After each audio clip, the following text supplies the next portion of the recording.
নমস্কার বন্ধুরা, মনের মুকুর গল্প পাঠের আসরে আপনাদের সকলকে স্বাগত। আজ আমি পড়ে শোনাব এ যুগের খ্যাতনামা সাহিত্যিক শীর্ষেন্দু মুখোপাধ্যায়ের লেখা একটি খুব ছোট মজার গল্প। গল্পের নাম কথা ভার্সাস কথা।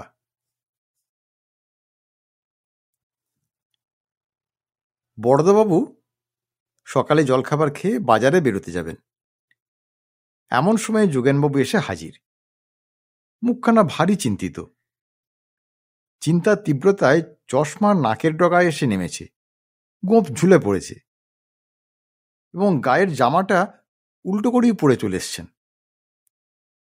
এই যে বড়দাবাবু, বড্ড মুশকিলে পড়ে সকালেই আসতে হলো, বুঝলেন। যোগেনবাবু এইগঞ্জে নতুন এসছেন। না, ঠিক নতুন নয়, যোগেনবাবু আসলে এখানকারই লোক, তবে মাঝখানে 30 বছর বিহারে ছিলেন। সম্প্রতি ফিরে এসে স্থায়ীভাবে বসবাস করছেন। বড়দাবাবুর প্রতিবেশী, বেশ সজ্জন লোক। বড়দাবাবু হলেন এগঞ্জের বিচক্ষণ লোক। সবাই তার বুদ্ধি পরামর্শ নেয়। মানুষের মুখ দেখেই তিনি মনের কথা আন্দাজ করে নেন বলে কথিত আছে। যোগেনবাবুর মুশকিলের কথা শুনেই তাই তিনি মিটিমিটি হেসে বললেন, বুঝেছি, গয়লা আজ দুধ দেয়নি তো? না, দুধ তো দিয়ে গেছে।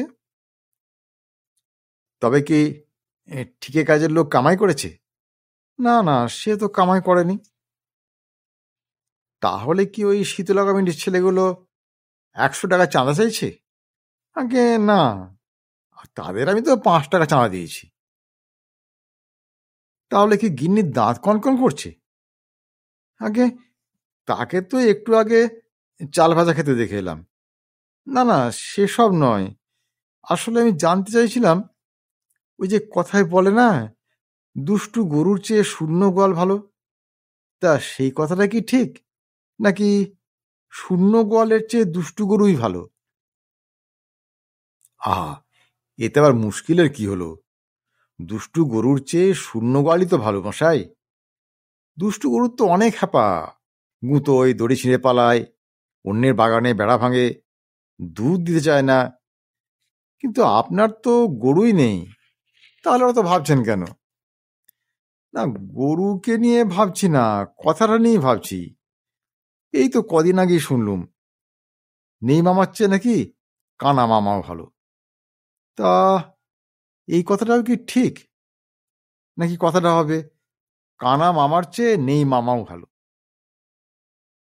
কেন, এও তো সোজা কথা। মামা না থাকার চেয়ে কানা হোক, খোঁড়া হোক, বিটকেল বা পাগল হোক, একটা মামা থাকাই তো ভালো। মামা থাকা মানে মামা বাড়িও রইল, মামা বলে ডাকার একটা লোকও হলো। মামা থাকার আরো অনেক উপকারিতা আছে, বুঝলেন। সেসব পরে ভেবে বলবো এখন।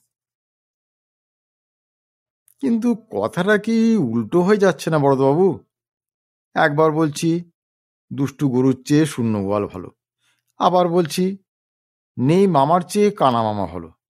একটু ভেবে দেখুন দেখি, দুটোর কি দুরকম অর্থ হয়ে যাচ্ছে না? বড়বাবু বললেন, কথাটা অবশ্য এতদিন ভেবে দেখা হয়নি বটে। আগে সেই জন্যই তো 7 সকালে ছুটে আসা। কেন যোগেনবাবু, এই সকালবেলাটাই আপনার মামা আর গরু নিয়ে সমস্যাটা হচ্ছে কেন?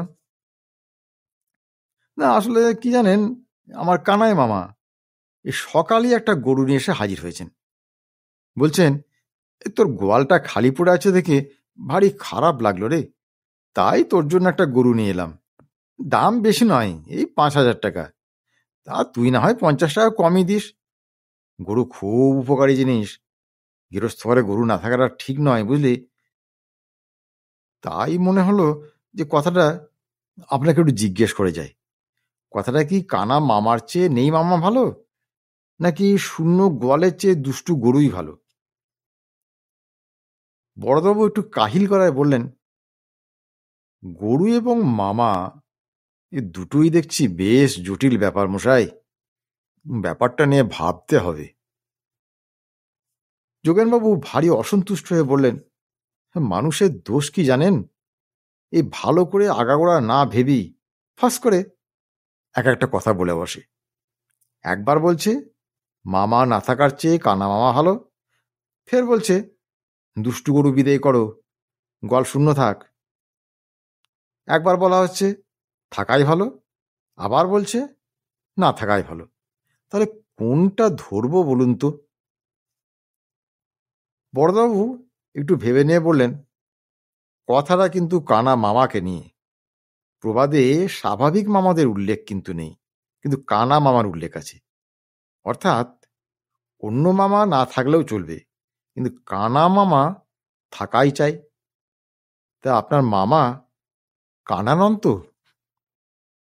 না, কানা না হলেও তিনি আমার কানাই মামা। খুব জবরদস্ত লোক। একসময় দারোগা ছিলেন। যখন যে এলাকায় যেতেন চোর ডাকাতদের মধ্যে হাহাকার পড়ে যেত। তারা সব অরন্ধন পালন করত। কত চোর ডাকাত শোক মিছিল বের করত, ধিক্কার দিবস পালন করত। আর চুরি ডাকাতি করতে না পেরে কত যে আগুনে আত্মাহুতি দিয়েছে, কত আবার সমাজসেবী হয়ে গেছে, কত আবার রক্তদান শিবির বা বসে আঁকো প্রতিযোগিতা অর্গানাইজ করে সময় কাটাতে লেগেছে। আজ অবধি তার চোখের দিকে চেয়ে কেউ কথা বলতে পারেনি। যা হুকুম করবেন তাই তামিল হওয়া চাই। হ্যাঁ, লোকে আদর করে তার কি নাম দিয়েছে জানেন? বিশ্বত্রাস কানাই দারোগা। হ্যাঁ, বলেন কি? এ তো বেশ বিপজ্জনক মামা। হ্যাঁ, আর সেই জন্যই তো আমি জানতে চাইছি নেই মামার চেয়ে কানাই মামা ভালো কিনা। হুম, খুবই সঙ্গত প্রশ্ন। তবে আমার মনে হচ্ছে দুষ্টু মামার চেয়ে বরং নেই মামাই ভালো। নেই মামার অনেক সুবিধে। নেই মামা হলে কোনো ল্যাঠা থাকে না। আরও একটা অসুবিধা দেখা দিয়েছে বুঝলেন। সেটা আবার কি হলো? ওই রাম খেলবান গয়লা ওই দুধ দিতে এসে গরুটা দেখে আমার কানে কানে কি বলে গেল জানেন? বলে গেল, বাবু গায়ে গরু কিনতে হলে হুঁশিয়ারি সে কিনবেন। আপনার মামাবু যে গরুটা আনিয়েছেন ও তো কানা আছে, দোনো আঁখো মেয়ে ছানি পড়িয়েছে। এ গাইলে আপনার বহুত ঝামেলা হবে। হ্যাঁ, বলেন কি? কানা গরু? হ্যাঁ, আর সেই জন্যই তো আমি জানতে চাইছি যে শূন্য গোয়ালের চেয়ে কানা গরু ভালো কিনা। তা এই বিষয়ে কোনো প্রবাদ টবাদ কিছু নেই? দুষ্টু গরুর কথাই তো প্রবাদে আছে, কানা গরুর কথা তো নেই। কিন্তু দুষ্টু মামা আর কানা গরু নিয়ে এই সকালবেলাতে আপনি যে বিরাট জট পাকিয়ে ফেললেন মশাই। হ্যাঁ, কিন্তু আপনাদের প্রবাদেই তো বলা আছে, মামা ভাগ্নে যেখানে বিপদ নেই সেখানে। বলুন আছে কিনা? তা আছে। তাহলে দেখুন, প্রবাদগুলো তো আর মশাই মিথ্যে নয়। আমারও তো একাধিক মামা আছে। শিবু মামা, চিত্ত মামা, রঘু মামা, নিরু মামা, জিষ্ণু মামা, জ্যোতি মামা। কই, তারা তো কেউ সাত সকালে ওই কানাগরু বাছাতে আমার বাড়িতে হাজির হননি। তারা কেউ দারোগাও নন, রাগীও নন। কিন্তু আপনাকেই দেখছি এই সামান্য ব্যাপার নিয়েও বেশ জট পাকিয়ে ফেলেন। আহা, চড়ছেন কেন বড়বাবু? জট আমি আর পাকালাম কোথায়? কেন পাকাননি? জট পাকানোই তো আপনার স্বভাব। দুষ্টু গরু আর কানা মামার কথা আমাদের জানা ছিল। এখন আপনি আবার কানা গরু দুষ্টু মামা আমদানি করে যে ভজবট্ট পাকিয়ে তুললেন, তাতে আমার মাথাটাই গুলিয়ে যাচ্ছে। এ বাজার থেকে কি কি আনতে হবে তা বেবাগ ভুলে বসে আছি। আমার আবার মাথা গরম হলে খিদে হয় না, ঘুম আসতে চায় না। এই তো পরশুদিন সকালে এসে আপনি আচমকা জিজ্ঞেস করে বসলেন, তিলক কামদের সঙ্গে পিরুর আগের তফাতটা কোথায়? তা এসব প্রশ্নে বলুন মানুষের পিলে চমকে যায় না? মশাই পরশু দিনের রাগ এখনো কাটেনি, আর তার উপর এনে হাজির করলেন দুষ্টু মামা আর কানা গরু। আহা, আপনি ঠিক লোক বলেই তো পাঁচজন জানতে আসে। বলুন না, এই পরশু তো আপনি আমার প্রশ্নটাকে জলের মতো বুঝিয়ে দিয়েছিলেন।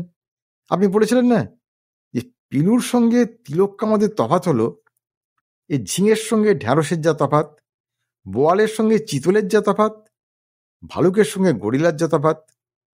কি বলেছিলেন তো? হ্যাঁ, বলেছিলাম। আরও বলেছিলেন যে পিলুতেই যদি কাজ হতো তাহলে আর তিলক কামাদের দরকারই হতো না। এবং তার মানে হচ্ছে মানুষের তিলক কামদ হলেই চলবে না, মাঝে মাঝে তার পিলুও চাই। কি বলেছিলেন তো? তা বলেছিলাম বোধ হয়। আরো বলেছিলেন যে পিলু যদি তিলক কামদ হতো তাহলে পিলুর পিলুত্ব থাকতো না, এবং তিলক কামদ যদি পিলু হতো তাহলে তিলক কামদত্ব একেবারেই উবে যেত। কি বলেছিলেন কিনা বলুন? তা বলে থাকতে পারি। তা আপনার ব্যাখ্যা শুনে পুরো ব্যাপারটা আমার কাছে ভারী পরিষ্কার হয়ে গেল। তাই সারা দিন মনটা খুব ফুরফুরে লাগছিল। তিলক কামদ আর পিলু যে যার বাড়িতে ফিরে গেছে, তাদের মধ্যে আর কোনো ঝগড়া কাজিয়া নেই। আর সেই জন্যই তো আপনার কাছে আসা। আমার বর্তমান পরিস্থিতি বিচার করে আপনার কি মনে হয় যে মামা ভাগ্নে যেখানে, বিপদ নেই সেখানে, এই কথাটা কি ঠিক? তাছাড়া লোকে তো উল্টো কথাও বলে। কেন, লোক আবার কি বলে? বলে না, জম জামাই ভাগনা তিন নয় আপনা। বলুন, বলে কিনা বলুন? তা বলে বটে। তা এসব উল্টোপাল্টা কথাটা কি ঠিক হচ্ছে লোকের? তো এইভাবেই কি যুগে যুগে মামা ভাগ্নের সম্পর্ক বিষিয়ে যাচ্ছে না? আর মামা ভাগ্নের সম্পর্ক বিষিয়ে যাওয়ার ফলেই কি দেশের এই অধঃপতন নয়?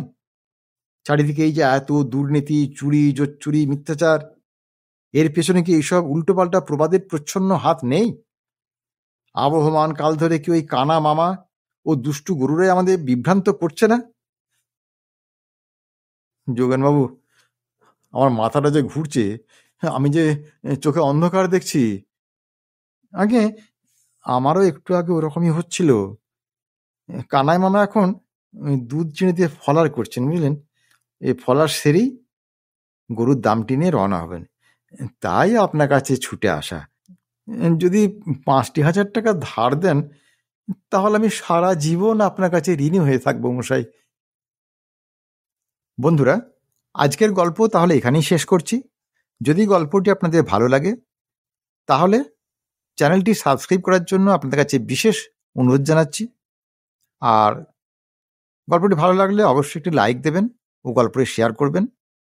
আর দয়া করে কমেন্ট করে জানাবেন গল্পটি আপনাদের কেমন লাগলো, বা আপনারা যদি আপনাদের পছন্দের কোনো গল্প শুনতে চান তাও জানাবেন।